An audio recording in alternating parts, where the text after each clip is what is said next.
kag kuya, welcome sa bagong nga episode sang Lakwatsa ni Winwin kag ni Tata.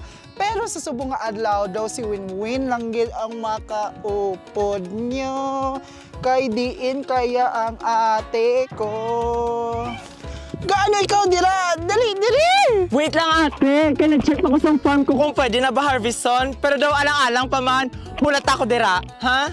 Dali na diri! Ha? Di naman tamalagaw ate. Balaan mo bala nga ang South Cotabato sikat sa farming kag sa agricultural lands. That's why laktan naton ang ato nga mga farmers. Ay, bet ko na! Ti ano pang ginulat ta? Dali na! Updin nyo kami sa Lakwatsa ni Winwin kag ni Tata!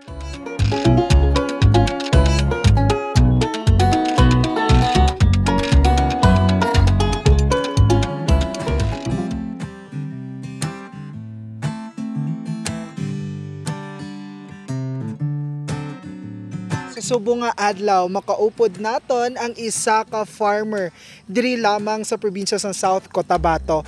Good morning sir, mayong aga. Mayong aga man. Magpakilala kita para sa aton yung mga tumalanaw sir. Ako gali si Kerman Ansala. Si Sir, bali Sir, may ara kami sa mga palamangkutanon kay syempre ang South Cotabato kilala bilang agriculture sa kilala sa agriculture sector diri sa bilog nga Mindanao. Kag sir, ang una naman niya pamangkot, pila na kamo katuig nga naga-farm? Since pagka bata na naga-farm ako ng pamilya ko. Mga pila na katuig ina sir? Estimated siguro sir mga 15 years.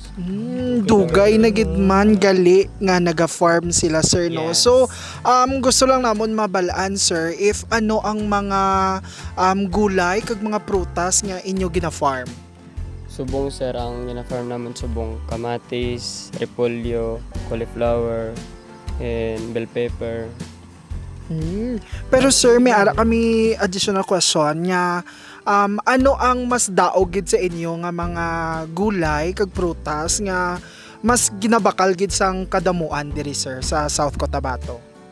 Hindi mabimambal sir kay depende abi sa panahon sa mahal.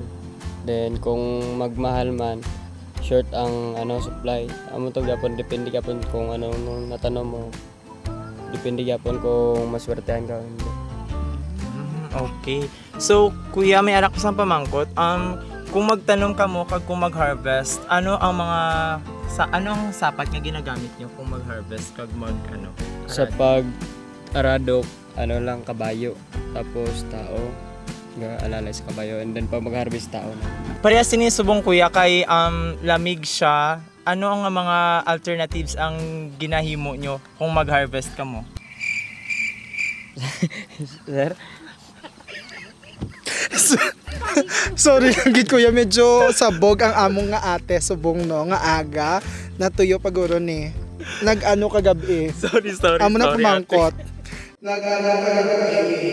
Siyempre, galain-lain ang panahon diri no. May arasan tag-init, tag-tuyot, charing, tag-init, tag-lamig. Ano ang mga ginaubran nyo para mas ma-maintain naton ang mga aton nga mga gulay kag mga prutas? Kung tig-init sir, alalay kami magdilig. Ginadiligan naman ang tanom para hindi kayo siya ma-damage kag hindi man kami malugi. Ginadiligan kung tag-init. Tani si Joe Mark na diligan man. Ayan! Di mo sure!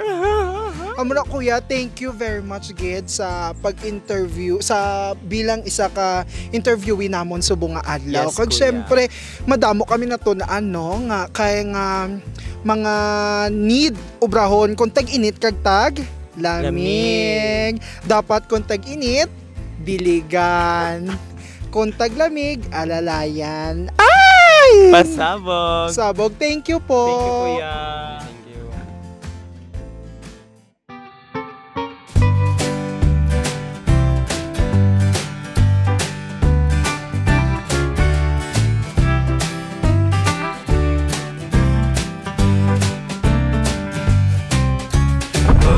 Kag syempre, ali na kita diri sa aton nga APPC or kung tawagon, Animal Production Processing Center. Kag aton hibaloon kung paano magpakaon kag kung pipila ang mga kasapatan naton diri sa aton nga demo farm. Correct. Kag bago ina, tawagon ta anay si Kuya. Kuya, pasok. Ayan, pasok. Ayan. Si Kuya, pakaunon ta na ang aton nga mga kasapatan. Paano ni siya pakaunon, Kuya? Ate, dito isa-isa lang, pa, mga daging anak. ibahin.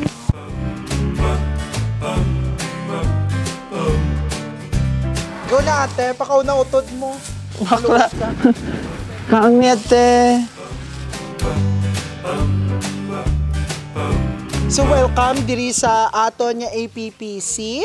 Kagkaupod naton sa subong si Kuya nga isa sa mga nagapangalaga diri sa aton nga center. Yes. Sir, pwede ka magpakilala para sa aton nga mga tumalanaw. Ako si Jonathan Sabay, no? Ako ang nasa sa community nga tawag namon nga baka kag Bupalo. Muni nga ako nga ginakaptan nga community.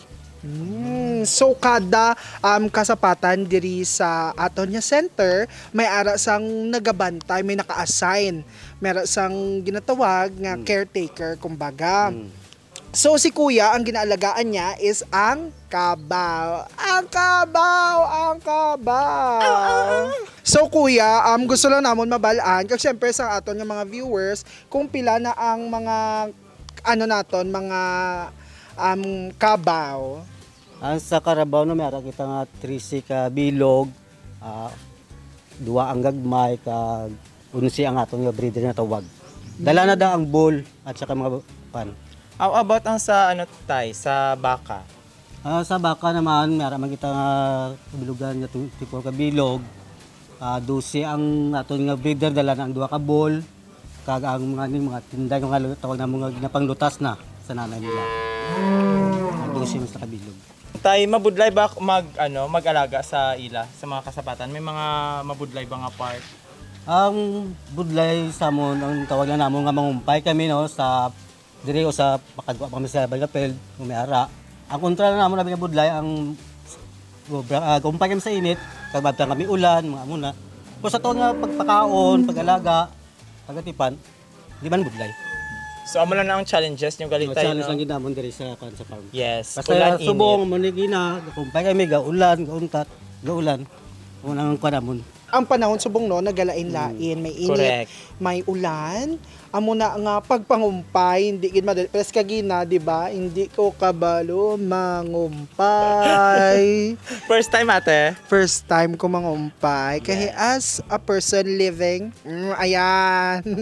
Pero lang taon naton sa subong no, ang nakita ta pa lang baka. Yes. Dali, di nyo kami lang taon naton. Correct. Mag-explore pa kita sa mga kasapatan. Dali na!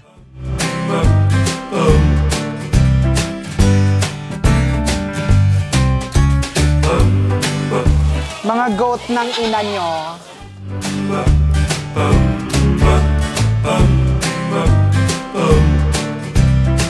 Kag mga ate, kag kuya, ari kita na naman sa goat production. Nya kung sa diin, nakita nyo kagina, nagpakaon kita sa mga kanding. Kag syempre, subong pamangkuton ta naman si kuya, kung pila ka bilog ang kanding diri, kag ang ilang nga breeder. Ang kanding naman rin nga breeder, apila lang ang ball, mga 65 kabilog. 65, madamo-damo ang kanding naton diri. Kaya syempre kuya, gusto man namon pamangkuton no, kay damo may aspire nga mag-alaga sang kanding.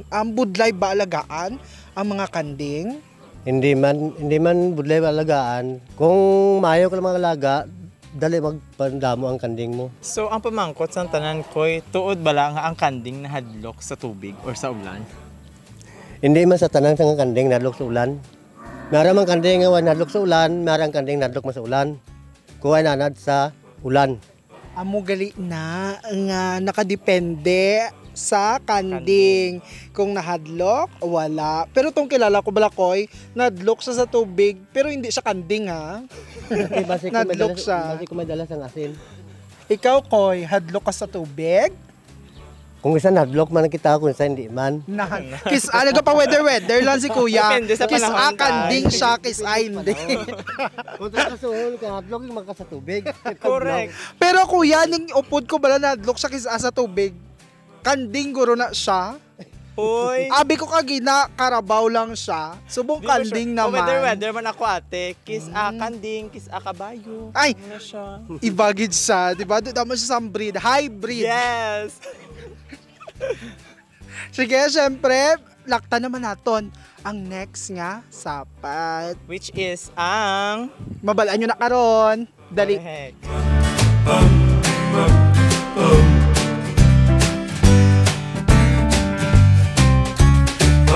Kag-ari na kita sa ikatatlo naton nga mga sapat. Sapat. Sapat. Sapat.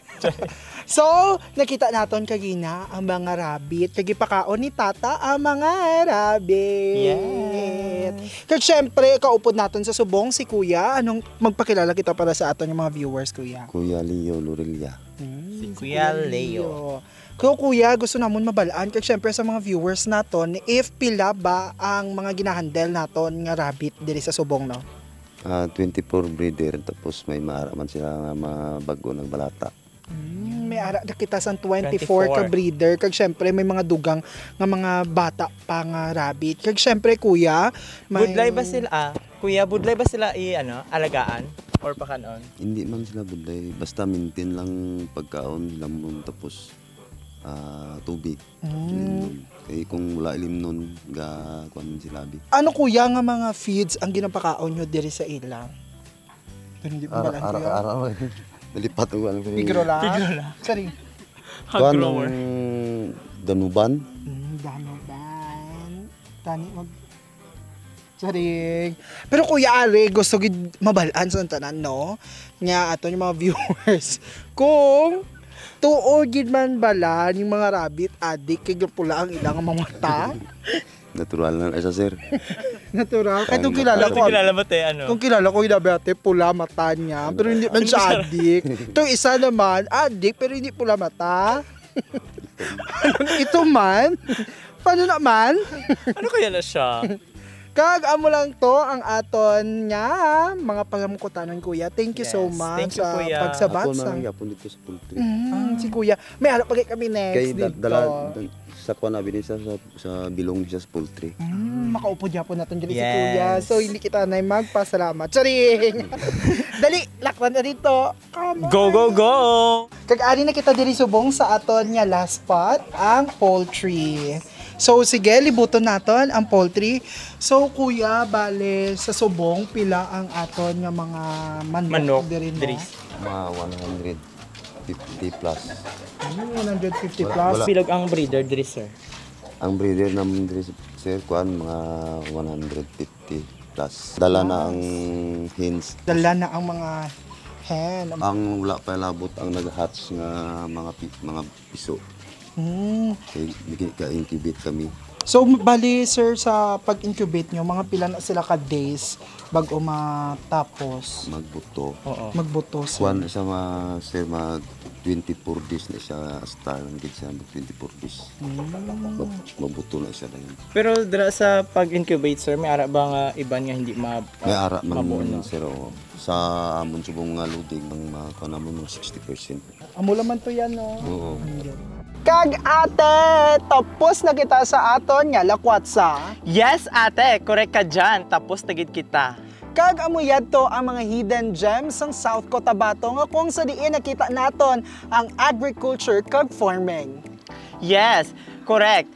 Matawag pa ba kita nga Sub-Saharan South Cotabato, ate? Sub-Saharan Mindanao. Kag amo yadto ang lakwatsa ni Winwin kag ni Tata. Pero wait lang, ate. Di na kaya ang si Kuya?